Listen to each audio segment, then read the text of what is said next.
The Israeli government wants the West to believe that it is the last line of defense for Western civilization against the Islamist hordes. Netanyahu and co claim to be fighting against the Sharia-loving Muslim extremists of Hamas.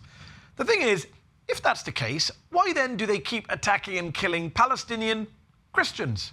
Yes, Palestinian Christians. The folks you don't really hear about much here in the Christian majority West.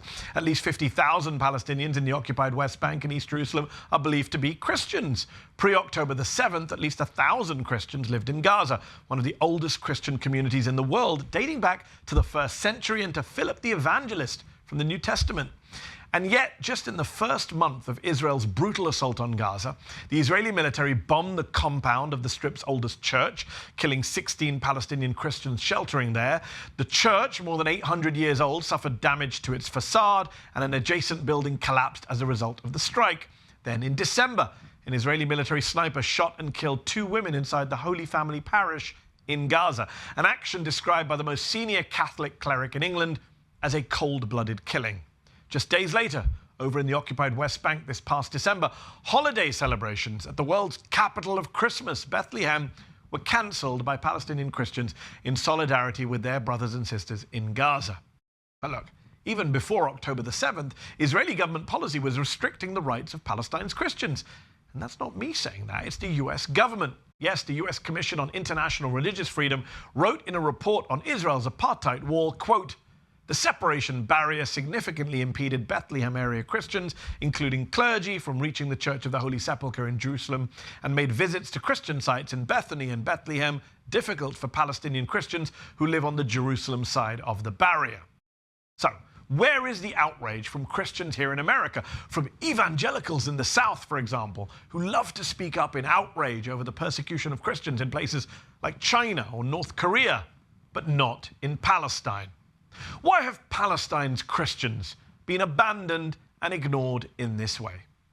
Who better to ask than Reverend Dr. Munther, Academic Dean of the Bethlehem Bible College in Palestine, Director of Christ at the Checkpoint Conference. He pastors at the Evangelical Lutheran Christmas Church in Bethlehem and is here this week on a visit to Washington, D.C. Pastor, thanks so much for coming on the show. Thank you for having me. For starters, I know that members of your congregation in Bethlehem, in the West Bank, have family in Gaza. How are they doing? No one's doing well in Gaza. Everybody is impacted by this war. Everybody. I mean, they're fortunate if you survive, actually, right now.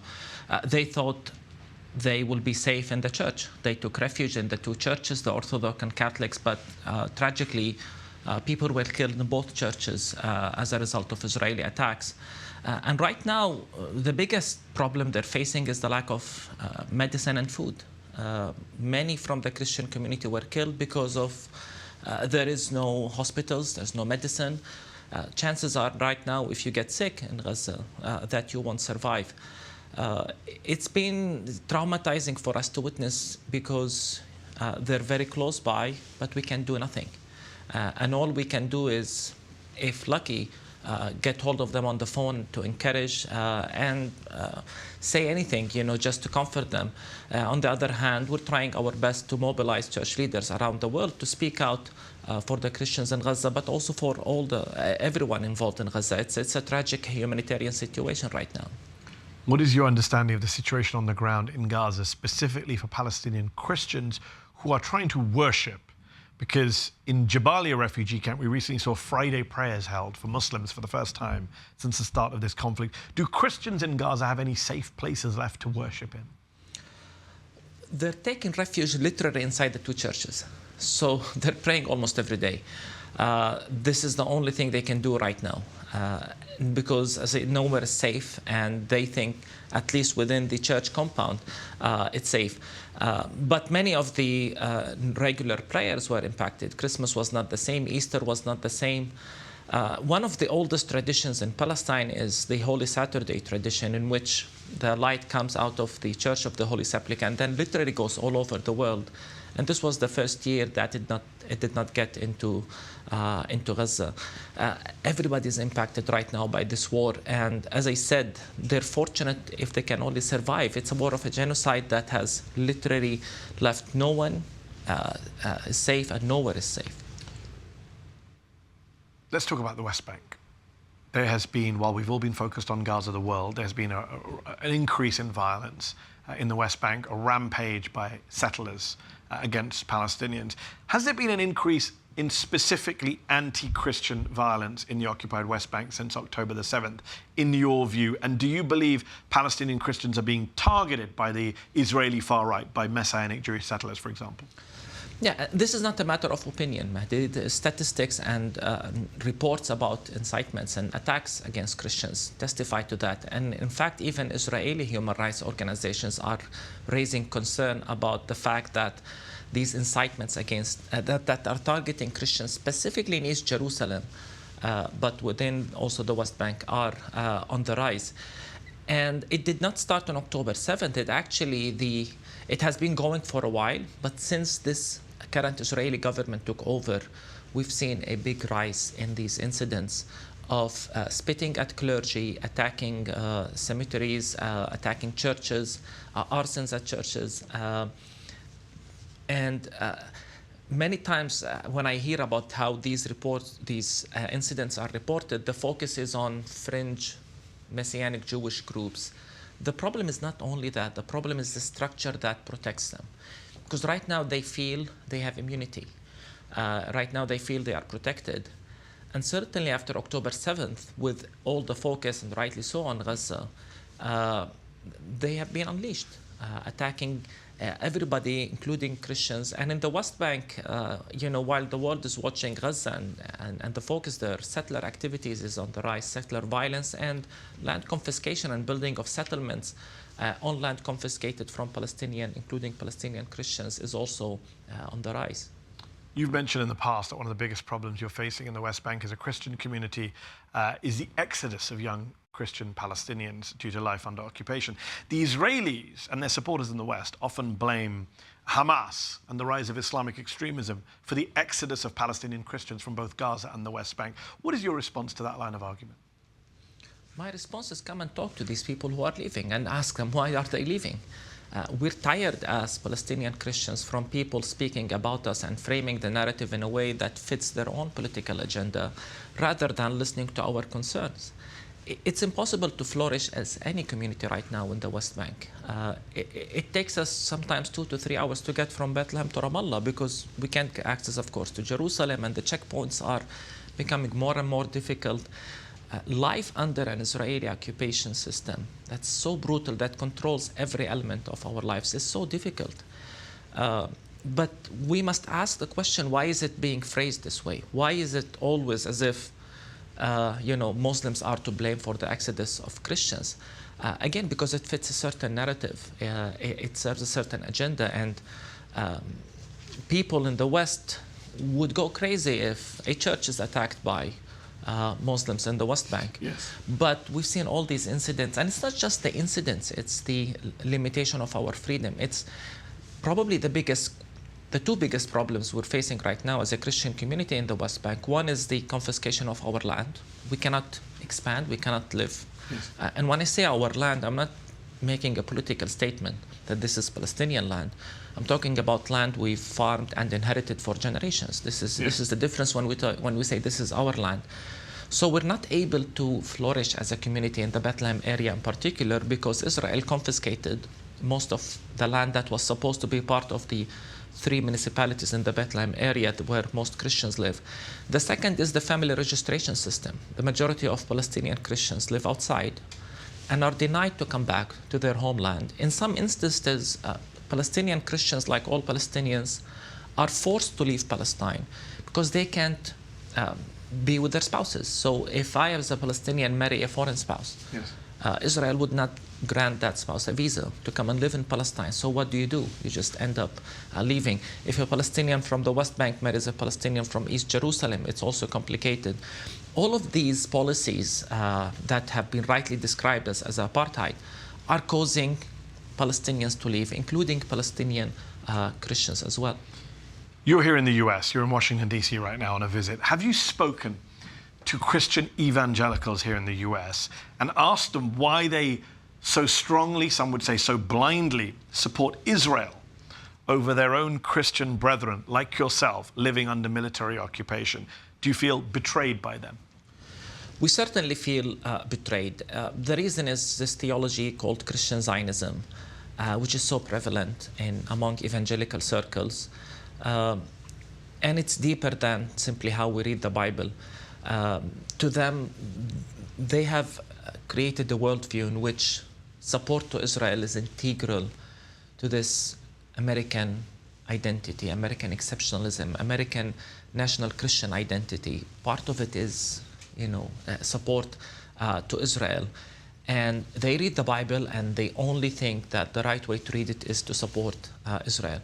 And when you couple that with really very limited awareness of what's happening on the ground, I mean, ignorance, to be honest, because I meet with these pastors all the time.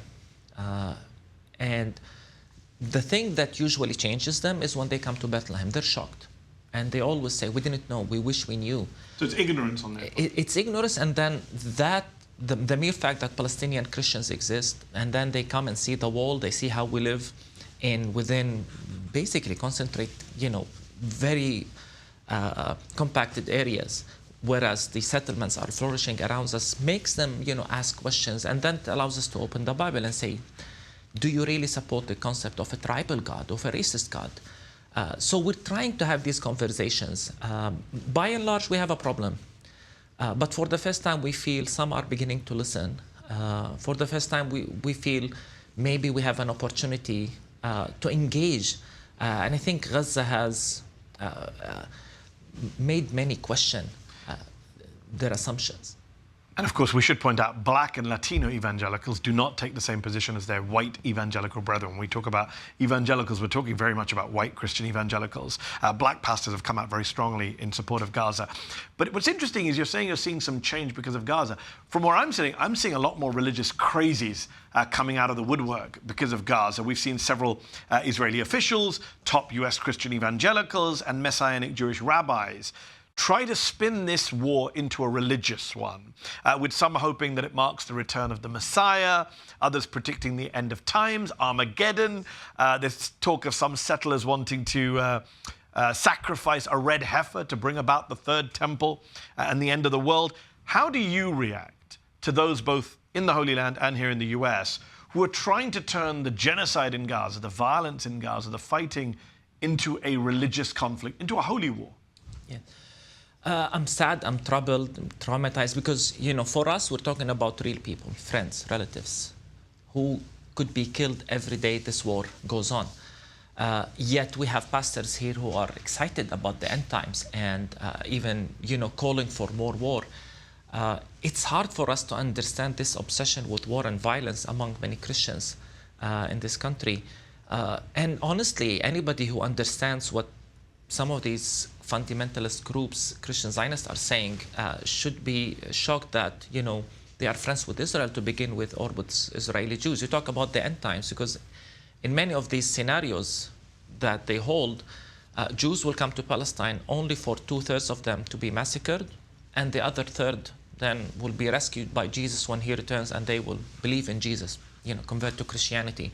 And somehow that's a Israel-friendly theology. Yeah. It's hard for me to understand how, those are considered friends of Israel, but when we speak against occupation, we are called all sorts of things, including anti-Semites. Very good point. It's very sad, because the conversation should focus on the sanctity of human lives. Yes. This is what people of faith should focus on. Human life should be above every consideration. Yet rather than caring, how do we stop this war? They justify it, and they connect it to end-time scenarios. They get excited. Whereas to us, it's about real life issues. It's about our existence as Palestinians, and certainly as Palestinian Christians. So these are some of the conversations we're trying to have. And as I said, some are beginning to listen, and we're asking them for help. Please help us reach out to those. I wish they understand the consequences of what they're saying and doing, because they give money to Israel. Many of these evangelical churches give millions of dollars to Israel. I wish they understand the impact on our daily lives. You mentioned apartheid earlier, the A word that gets a lot of people very upset here in the US. There's also the G word, genocide. What would you say to someone who says, I don't think it's apartheid, I don't think it's genocide? when someone tells me, do you think it's apartheid? I saw it's not a matter of opinion. It's not what I think. Apartheid has a definition. Does it fit? Yeah.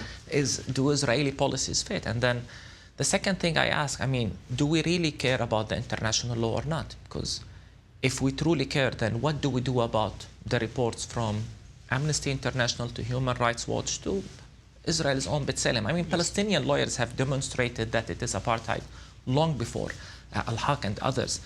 I have many South African friends, even evangelical South Africans, who come to Palestine, and all of them tell us the same thing. What you have is worse than apartheid.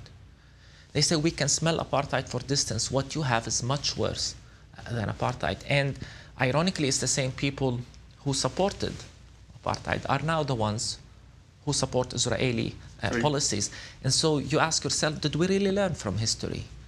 And the fact that the ICJ case was so quickly dismissed by church leaders and by American government shows you that actually these attitudes of, supremacy actually didn't go away.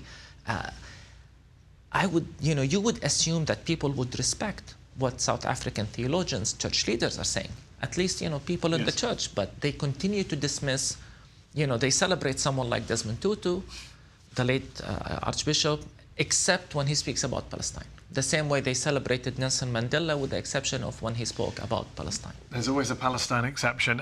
Last question. You have accused Joe Biden of complicity in genocide. You've called out the American president, saying he's worse. He's a worse Christian Zionist than even American televangelist John Hagee, whose extremist and racist rhetoric we've discussed on Zeteo in the past. You're here in Washington, D.C. right now. We're around the corner from the White House. What is the message that you are trying to get across to the President of the United States? That his policies have directly contributed to a genocide. The fact that he says one thing yet continues to provide Israel with the weapons needed to conduct this genocide make him directly complicit. And I think my message is also to many church leaders who continue to focus on the evangelical right while ignoring that we also have a problem in some of the progressive liberal churches. Because as I said, Joe Biden is a self-confessing Zionist, a self-confessing Catholic Christian, yet he supported and he continues to defend this genocide. Now, sadly, it's too late to reverse the action. What has been done in Gaza. Thousands have been killed, but at least we can stop it from going to the West Bank. And at least we make sure those lives were not killed for nothing, that something good, I hope, for Palestinians, for the whole region, comes out of this. So I think as faith leaders, we need to hold politicians accountable. And I think it's imperative that we speak with our convictions, our conscience, and speak truth to power. And he must hear it from us that we think his policies, this administration's policy, has directly contributed to the killing of thousands of Palestinians, including 15,000 children. Sadly, it has. Reverend Munther Isaac, thank you so much for your time. I appreciate you coming in. Thank you for having me. Thank you. That's our show. Mayor the Unfiltered will be back next week. In the meantime, please do subscribe to Zeteo and join us. For now, from me, goodbye.